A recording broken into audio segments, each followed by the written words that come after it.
Picasso's the best example. They look at Picasso and say, oh, I can draw like Picasso, right? Well, if you look at Picasso as a student, he's an academic. He draws like Raphael. So this is the whole gambit of all the other pieces. Now this one is another one. That's this guy here in the finish.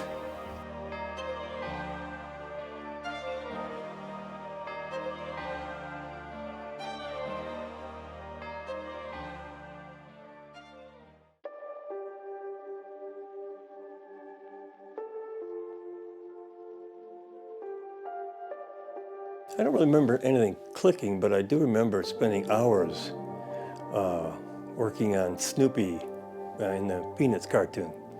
I would spend hours just getting that nose right, and I don't know if that clicked or if it was just, for me, I think it's always been about figuring something out. So figuring out how to draw that nose, I think, was maybe the first thing that I remember doing. Well, that, trying to work out that nose on Snoopy, and then I got into my own little cartoon.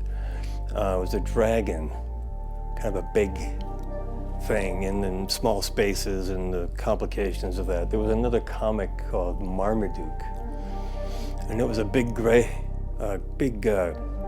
Dane dog, and he got into all kinds of trouble being so big. So I kind of spun off on that, and I must have done 30, 40 cartoon panels.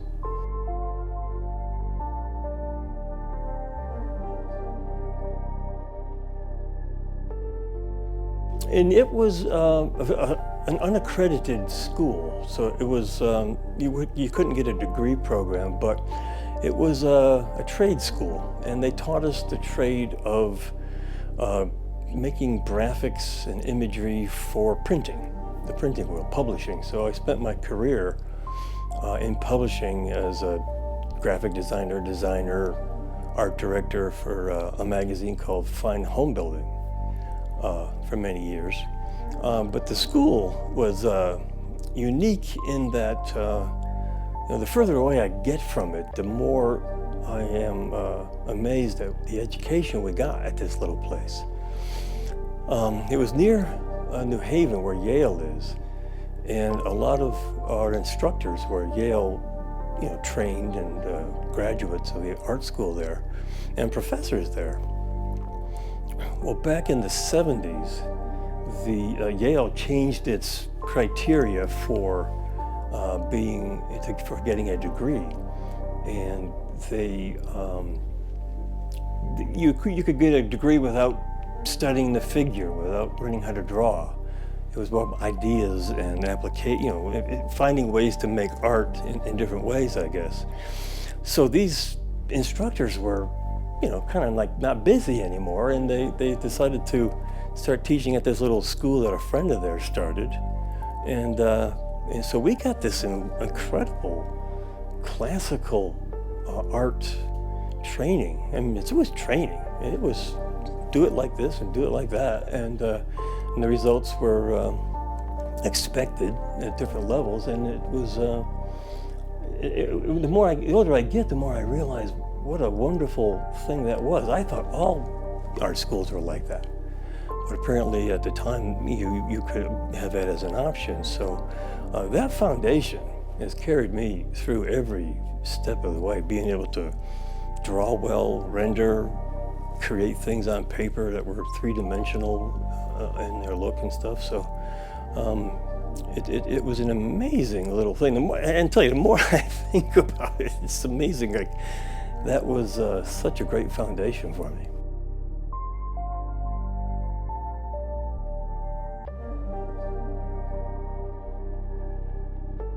Well, I was part of the Payer School of Art.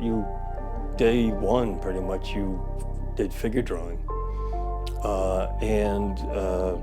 So that was, we're 21 hours one semester, was 21 hours a week was figure drawing in some fashion with 4 different instructors. And it's just, as I got older, and now I've been drawing figures for 50 years, it's something that I've done almost every week. for that period of time, and it's just the best way for an artist to practice and to actually, what I like about it is you get to check in. If you haven't drawn for a couple weeks or a couple months or whatever years, you go to a figure drawing class again, you go, oh, I need to work on this, or yeah, I'm okay, this is okay, I'm good, whatever. But it's kind of like, a musician I see when they pick up, friends of mine who have guitars, they pick up a guitar, and from my generation, they'll play Stairway to Heaven. And, oh, okay, I can still do this. Good, I can do this. So for me, in figure drawing, it's always like, okay, yeah, I can still do it. So I mean, it's just the best thing for a person to do. A model is there to be studied, not to get to know or necessarily. It's just, that's your subject. So I don't know if it's taught me anything about people, but it's taught me everything. I mean, everything is there. If you can feel comfortable drawing the figure, the rest of it's all there. I mean, there's no straight lines in nature, and there's no straight lines on a body. And you learn to, work that out on this two-dimensional surface, and if you can get it to feel dimensional, that's fantastic. But it's just a constant endeavor. And people ask me, I go to drawing classes and they say, well, gosh, this come out nice, it looks good. And I say, well, I give them my pie analogy, which is, if I made a pie a week for nearly 50 years, I'd probably have a pretty good pie here for you, so there's that. This is a price of admission here for watching this, is the concept of a 20-minute figure pose is so that you can be ready to paint. So I'm having you sit down in front of me, I'm gonna do your portrait. I'm gonna knock this out in a fashion so that in 20 minutes, I can say, okay, take a break, and I should be able to go from there on my own and work on it. So built into that 20 minutes is that first minute needs to be the gesture. And then when you hit the 5-minute mark, you gotta have it kind of blocked in and parts ready to go, and your relationships are starting to work. You get into 10, you're starting to refine that. So in 20 minutes, you gotta have it kind of blocked in and ready to go.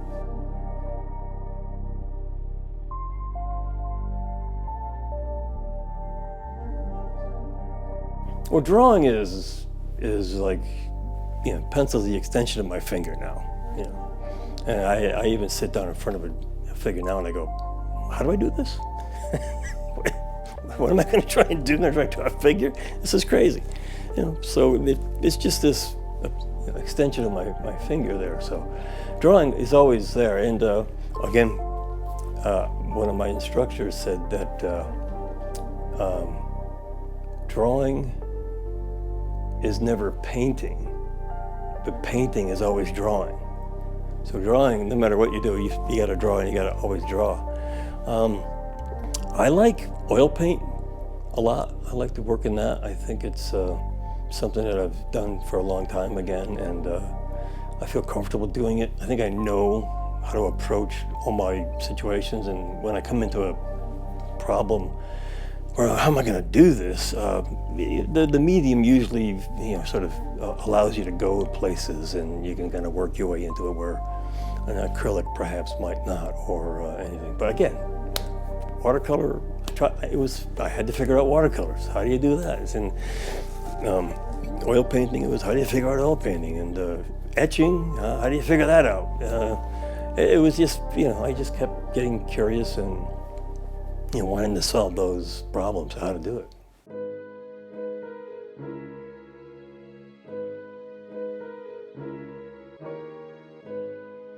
I'm working on a series now that stems from, again, 50 years of what I call doing memory sketches. And it's a kind of a thing where I'm just going about my day, and some person's there, and they kind of caught my eye. I may have just drove by them or saw them in the store or something. And I was compelled for some reason to remember that, or it stayed with me. So I went home or sat in the car with a sketchbook and would sketch out the imagery that was in my head there. And it was sort of a snippet of things, like this, the one that I turned into a painting. The first one, the sketch was a woman sitting at a coffee shop, like a diner. And she's got a cup of coffee. She's reaching for a cup of coffee and is in a booth with the table. And that's it. That's all there is to it. So I decided I'd take those and sort of flesh them out and make it into an image and a scene and a painting. So as I started doing that, I was like, okay, well, you know, what's going on here? So it wasn't that I was trying to tell a story. And I decided to title this series Unintended Narratives, because the things I added to it weren't trying to tell a story. Of course they would, and they will. Someone goes up to it and they'll finish the story. But it was more validating the imagery. Like she's sitting there with a cup of coffee, and I started working on the painting, and I stretched it out and added some things. And then I started looking at this, and there's a person sitting in a booth with a cup of coffee. And, you know, and I thought to myself, well, there's going to be a napkin and a spoon. And then, so I painted in a napkin and a spoon. And then I thought, well, there's this napkin dispenser. There's always a napkin dispenser and ketchup and mustard or something and condiment tray. So I said, okay, now I got to put that in there. And, you know, what happens out the window? Now I got to figure that out. And is the, you know, and so it was kind of just kept validating it, and it kept adding things that made sense to be there. And so I have no idea why she's there, what she's doing, but that's the kind of experience that the viewer will have. And they can fill in the blanks. It's whatever story they want. So.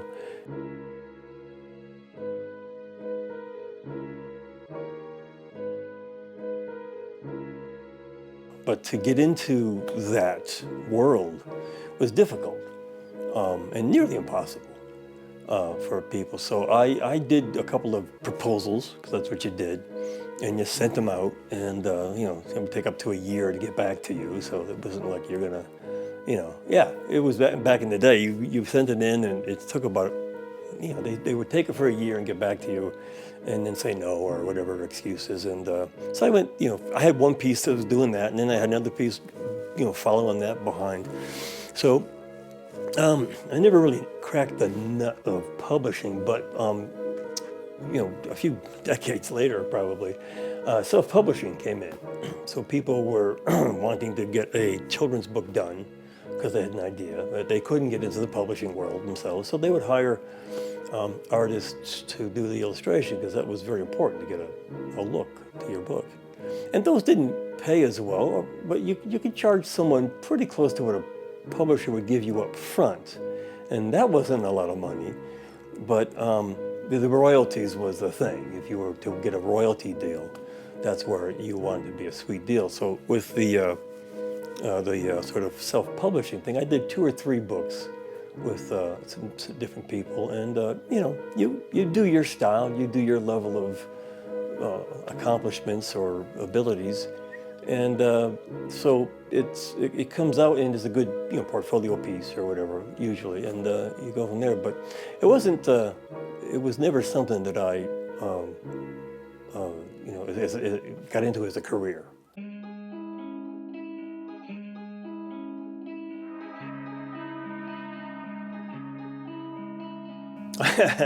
Yeah, I like starting. Finishing up is the hard part. Getting that last thing going, or the second piece I'm working on, that series of unintended narratives. I have a sort of a city behind the 2 main characters. And boy, there's a lot of windows. And then it's kind of a brick building, and I'm contemplating now whether I'm going to paint bricks or the hint of bricks. So, you know. There's the problems that sort of come up, and then you say to yourself, how am I going to finish this off? So I don't know. I just trust in the process, and that one thing leads to another, and then it finishes up, and it starts to need this or it needs that. And sometimes at the end, I go around with some darks, kind of tidy everything up a little, and make it kind of work out. So, yeah, I think that's you sort of trust in the history you have, and that you can go through it and make it work.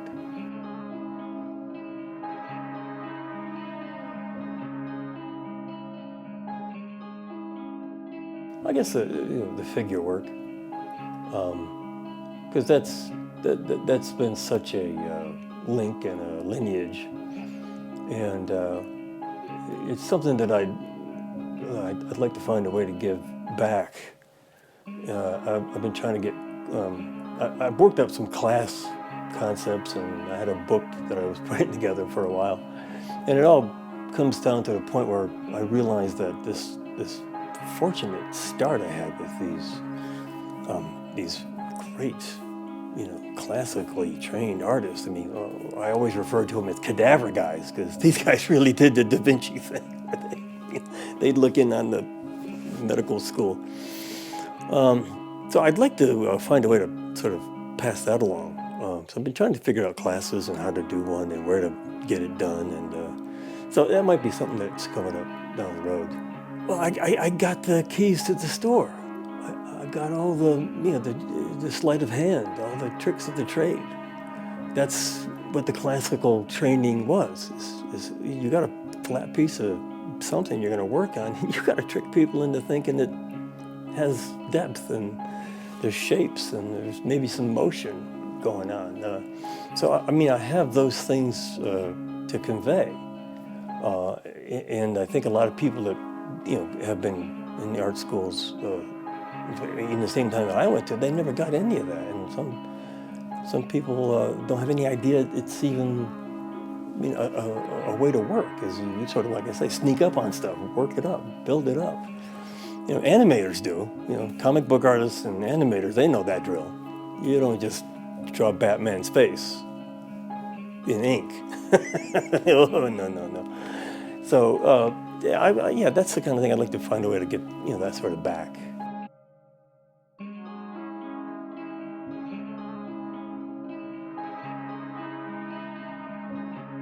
Well, outside of the technical aspect I spoke of earlier, well, this is a sphere, that's a cone, that's a box.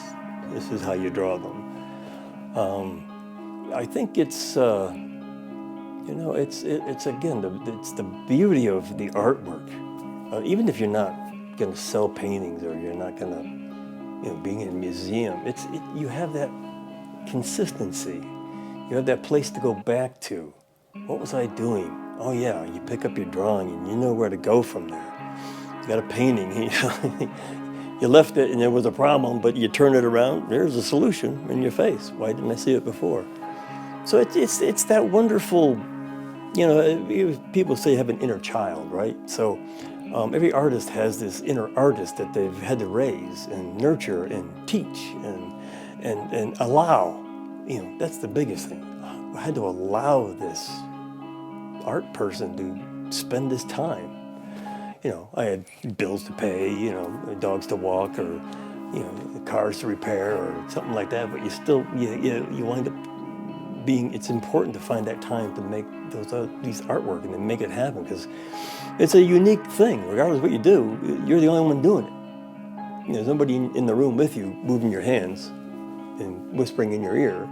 It's you doing that thing. That's pretty cool. I mean, even if you never show it to anybody, you can, a lot of people do stuff and no one ever sees it, so that's fine. Yeah, but you've got this thing you look at, and it's a linear process, and I encourage everybody to find something to do like that. The news is getting to you.